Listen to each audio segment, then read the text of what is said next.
Hello friends, director Maruti రీసెంట్గా సంక్రాంతికి ప్రభాస్ రాజేసాబ్ మూవీతో ప్రేక్షకులకు ముందుకు వచ్చాడు. ఈ డైరెక్టర్ రాజేసాబ్ మూవీ కంటే ముందు ఏ సినిమా తీశాడో ఇప్పుడు చూద్దాం.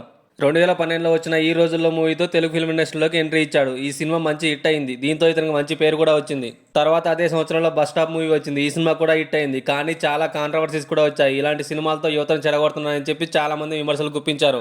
తన మొదటి 2 సినిమాలను కొత్త కొత్త యాక్టర్స్ తో తీసి చాలా మందిని ఇండస్ట్రీకి పరిచయం చేశాడు. తన 3వ సినిమాను అల్లు శిరీష్ మరియు రెజినా కాంబినేషన్ లో కొత్త జంట మూవీ తెరకెక్కించాడు.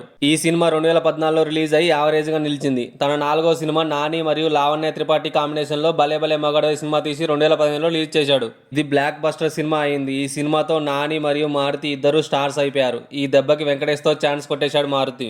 2016లో వెంకటేష్ బాబు బంగారం మూవీ రిలీజ్ అయింది. కానీ యావరేజ్ గా నిలిచింది. తర్వాత శర్వానంద్ మరియు మెహరీన్ తో కలిసి బాణబాబు మూవీ తీశాడు. 2017లో రిలీజ్ అయ్యి బ్లాక్ బస్టర్ కొట్టాడు. ఆ తర్వాత నాగ చైతన్య, రమ్యకృష్ణ వంటి స్టార్లతో శైలజారెడ్డి అల్లుడు మూవీ తీశాడు. 2018లో రిలీజ్ అవగా యావరేజ్ గా నిలిచింది.